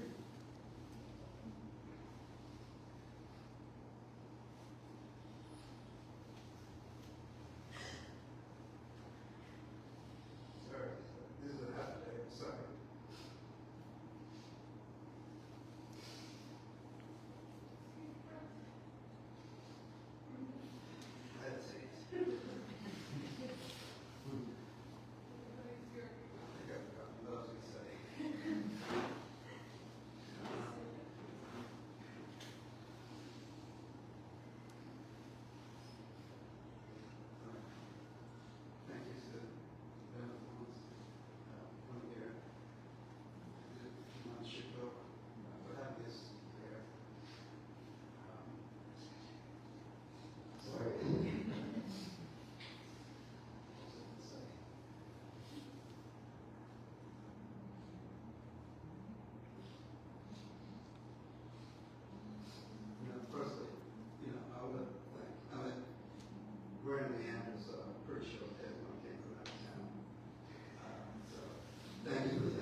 she actually had a flight booked to be here, but she lives in Pasadena, and what she's going through, she made a decision last night to cancel the flight so that she can be there, be with the family, her community. She's going to have to look for a new school for her son. So, you know, I want to acknowledge her as well.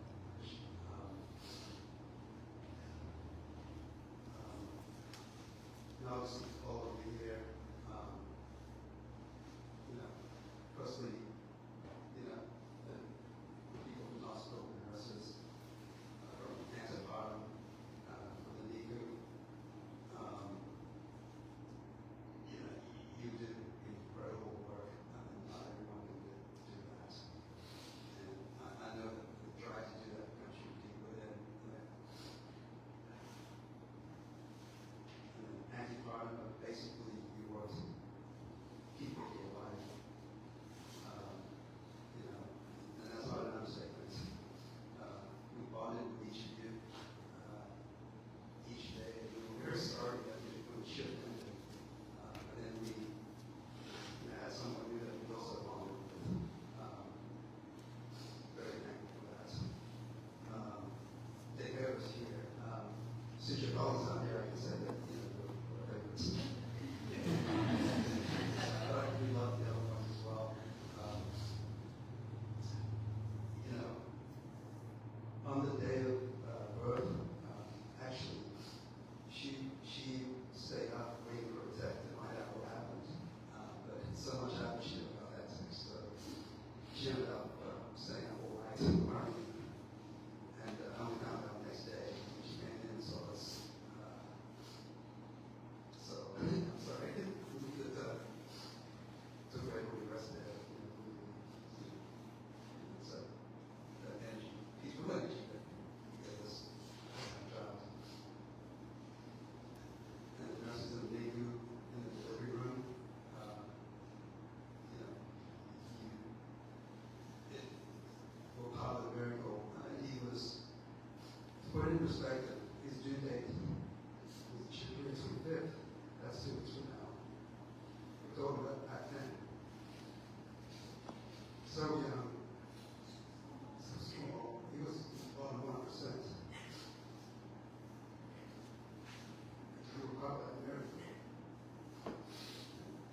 Dr. Wayne, she said she's still at 14,000 degrees, and she said, what's wrong? What's challenging us? I've got to get to this position. It was a miracle that she delivered him. We worried about brain hemorrhage, and he came out perfect. Then Dr. Hamilton, you know, then took intubate at first. And he was so small, a lot of doctors didn't even have that size. And after a couple of attempts, it was just a miracle. There must be 20 of you, 20 or 30 of you that collected that right. They're very good. And, you know, I walked you all the way to the NICU, and you guys just continue to work around the clock. We have Haley here, and Jessica, who, you know, we're so thankful, took care of Everest.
was from a car, reached out to us. We appreciate every single word, every single thought, every single prayer. Your presence here in the bar, every good deed. We just really appreciate it. We still have a long journey ahead of us. We've really gone a long way to bringing us comfort. And I know that you all helped Everest along his journey. At the very least, on his journey to the summit, he can look around and know that we were well taken care of by you all. He doesn't have to worry.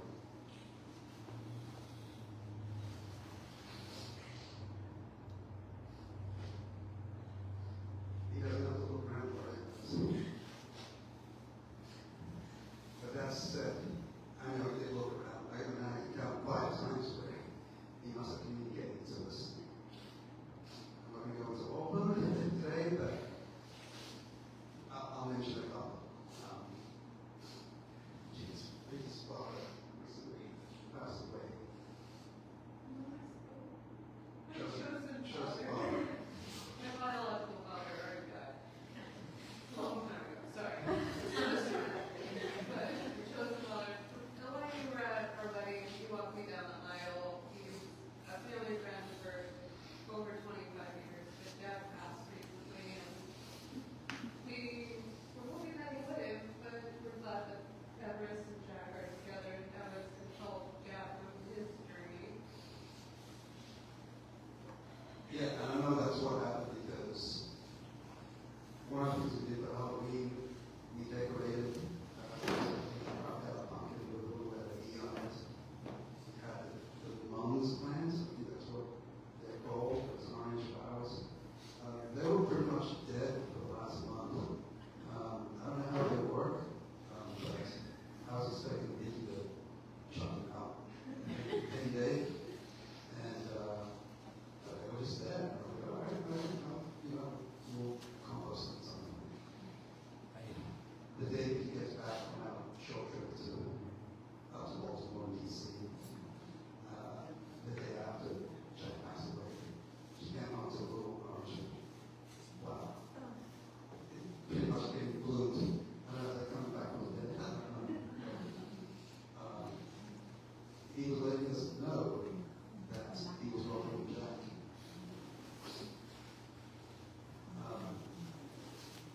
Because sometimes he can be a little mischievous. I would say, cautious. That's why we're here today. And then, after Everest's passing, and then who expects this to happen?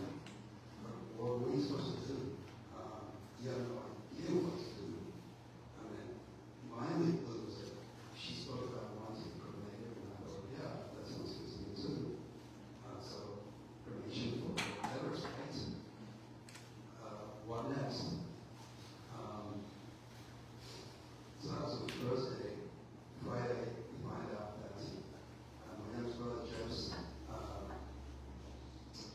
wife, Nancy, happened to be in town. They used to live in Austin, so she was here on a packed, 3-4 day weekend, seeing her friends, and she found out what happened. She canceled a portion of those plans to cook. It was basically 2 weeks worth of Vietnamese soup, and it was pretty much eating that bulk that food for 2 weeks straight. Anyway, but she was here for a reason, and she, there were bands of friends, but somehow, this is, the end of Everest, her plans got canceled, a lot of them. Nothing bad happened, broken down car, things like that. But that all of a sudden opened up a window for Nancy to make calls for us. We didn't know what to do with it, where to put it rest. So she said she wanted to call some temples, and she called around, and she mentioned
she asked us what was the name, what's the name of it, and we hadn't thought about it. But somebody told me another poem about it. But probably more so we just yet a child thinking that there was knowing that there was a good chance we could say goodbye immediately. But I think it was Susie. She said, hey, you gotta give a name. You gotta be positive. And yes, it's something just, lit up inside of me and Vicky, and we went through some names. Vicky had a list of beautiful names. We decided that the name we liked most was Julian. And we thought, what if it's going to go to waste? It's terrible. It's not that now. But then she said, well, let's a fighting name. I think something in the MMA or whatever. It's enough to fight. And she obviously, coming from her, she did all this. And I saw that was, I said, oh my gosh, that's going to represent the now that it's going to be fine.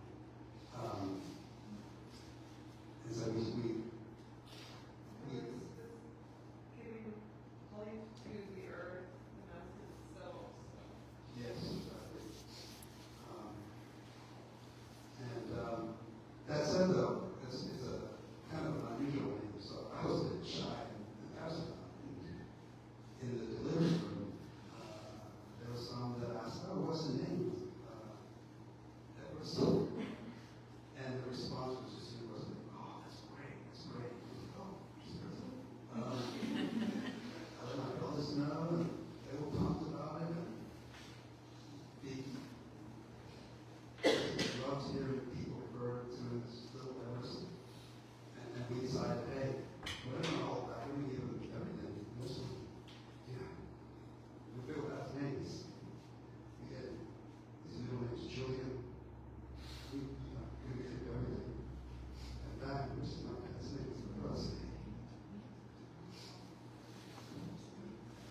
And then, there's too many wins. So,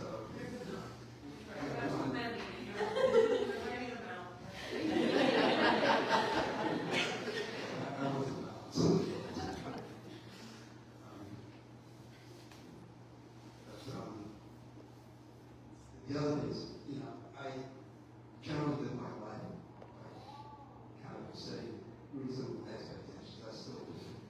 I don't want to get overconfident about something.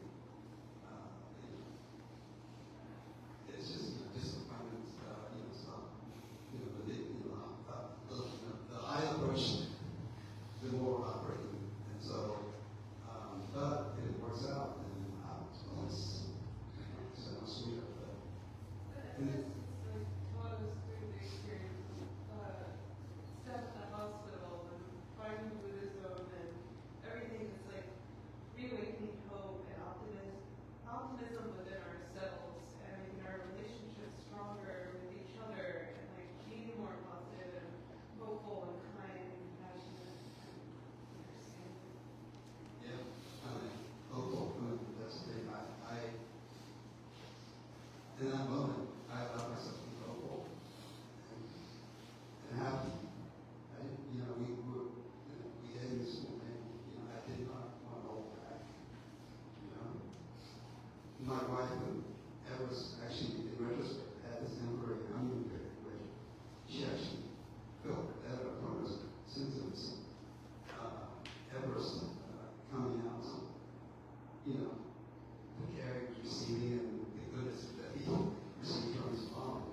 Both had a stable and fine day. Jessica said that he was kicking and he actually grabbed the finger right there. He was fighting. And I think, we postponed their work, but we keep taking alive, and I was doing my best. What do you need in that situation? I was really happy.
loving. Every day she does something, whether it be preparing the house for, yes, decorating the house, preparing this, gathering today, she had to stop. And all this, and she's had to face grief and loss every day. When you do that, when you prepare that way, it runs it like every day. And what goes on beyond the other lives really heartbreaking. But she accepted that and worked really hard for her child.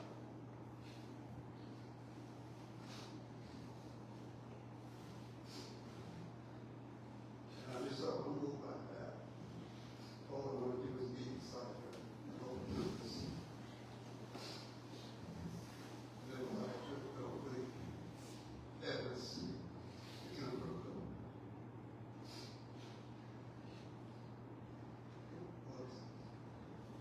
Love you so much. And I feel worthy of that with you. Thank you, everyone. The mantra is, remember, it's okay. It's not okay, but it will be okay. And that's got us through from laying in the empty part out the door of the hospital to the temple to this day. So, just know, it's going to be okay. Thank you all so much. Will you get without you?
Through 49 days, she come every week to pray and to wish for her child to go to Buddhaland. She do suppose that her child still living. I guess our child had a wonderful life, everything. But unfortunately, the child got changed. To have a life. Because of the death of your child, for you to be here, to see what your life is lucky. You're lucky to have the most of life. 30-year-old, 40-year-old, 18-year-old, 2-year-old, right? So, I would like to remind them, because of the good kindness of Jackie and Jen, I see all the friends come here to share memory. It means when she did what they did, and be a good person, to do the good thing. That's why it gives you to be a good friend. And we come here today to share memory with her loss. That means when we live, we want to live in the good thing, do the good thing. Like the seed, when we raise the seed of memory, we don't expect the olive juice, right? We raise the children, we don't expect of sweet happen, right? So, because of that, we understand how to live better life, how to do the good thing to get the good life, and the sharing, the caring, the kindness is a way for you, for us, to raise the seed of the Buddha. And on behalf of my sister and the user temple leader, thank you for Master and the and Lan Thakasi come here today to share the Dharma talk to anybody for you to understand how to live a better life. And we're so sorry for Jen and Vicky, and hope that you understand how to do better in the life that you have right now. Namo Yes, thank you, Sibo. And I would like to invite the old Sangha to read up the Thai before we share the marriage. Put your hand together and repeat up the Thai. Yes.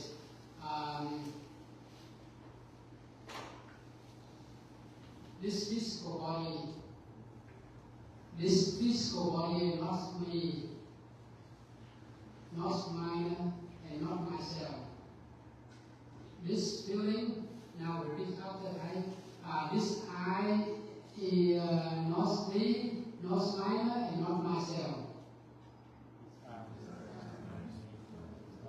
And this practice, let practicing, let go of attachment. This I is not me, not mine, and not myself. This I, not me, not mine, not myself. This nose, not mine, not me, not mine, and not myself. This mouth, not me, not mine, and not myself. This physical body, not me, not mine, and not myself. I don't believe to it, right? This body, this physical body, this body, not me, not mine, not myself. I don't believe this. I am unable to this body. I have never been born and also have never died. Look, see, why sky high, density and innumerable stars.